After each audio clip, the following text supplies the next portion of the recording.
He was in Nanjing. He was doing a part-time job for a villa owner. He accidentally stumbled upon Dama's first temple deep in the Laoshan Mountains. He arrived in the Ming Dynasty, in front of the tomb of an official who was demoted for refusing to gloss over the hardships of the people. The owner gave him 400 yuan for 6 hours of washing dishes and cleaning the toilet at Green City Rose Garden in Laoshan. He didn't like washing dishes and carrying things. He had his friend do the job for money. They split the money and delivered it to the villa. He walked out of the gate. He was about to take a taxi. A guy asked him if Dingshan Temple was ahead. He casually replied yes. Okay. Then, he quickly checked the map. It was correct. Exactly. The direction was the same. When he zoomed in on the map, he noticed something interesting at Dingshan Temple. His interest was the Ming Wanli Dingshan puppet. The name sounded quite significant. It was only about 400 or 500 meters away. Might as well check it out. He turned back. He followed the guy inside. The sign at the entrance read Nanning Cultural Relics Protection Unit Dingshan Temple. Lying by the side were many large, round wooden pillars with various markings. Outside the main gate. Was the main hall heavily renovated? The saints inside were very kind-hearted. There were several cat houses scattered around the main hall. He casually walked around and noticed. There were indeed many cats inside. Some were sunbathing on the walls. Others were being fed by the monks.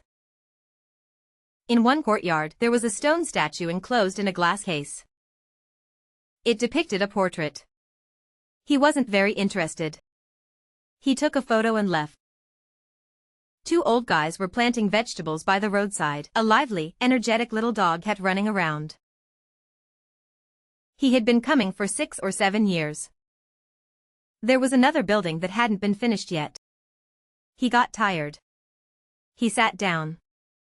He quickly checked online. He was quite surprised. Although this temple was rebuilt, its history and reputation were extraordinary. In the Jiangbei area, it was as famous as the Qiasi Temple in Jiangnan. Juming Temple, a 1,000-year-old solitary temple. Speaking of Liang and Buddhism, Zen sect founded Dhamma. After Dhamma, the two had a talk. It wasn't very pleasant. Then Dhamma left alone. Liang quickly chased after him, exhausted and out of breath by the river. He caught up to the riverbank. Dhamma had already crossed to the other side of the river. Afterward, Dhamma often practiced meditation at Dingshan Temple. So it was called Dhamma's Dadayan Temple. The stele he saw earlier was the earliest Dhamma stone statue stele in China. Nanjing emperors knew. The attached Dingshan Temple was entirely made of Tang-style anchor-free structure. No iron nails used. Over 1,000 rosewood. All shipped from Africa.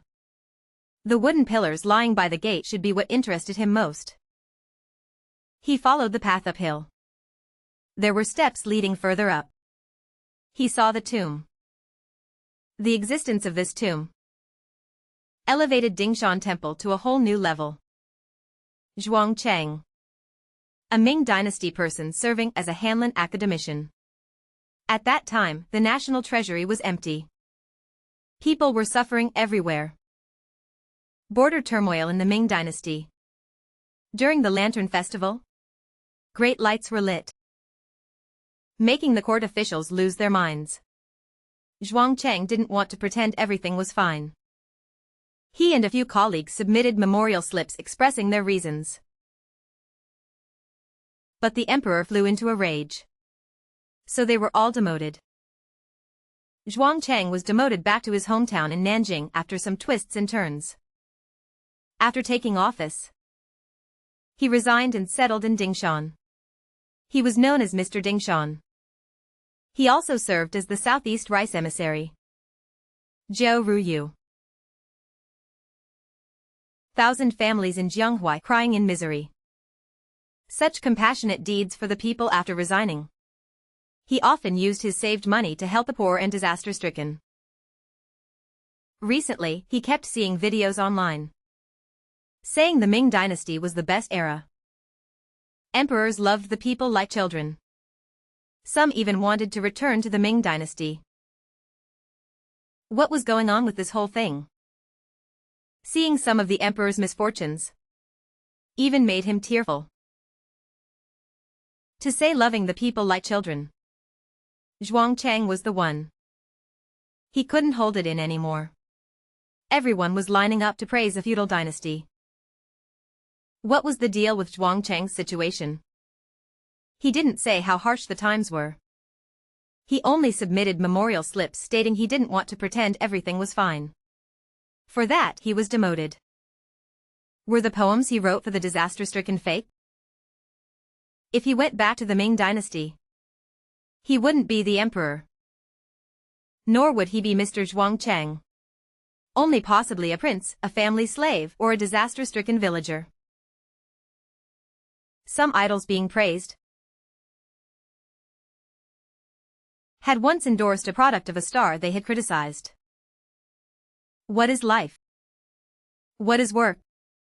He understood it very well. You should also learn from him. Be grounded in the present. Live well.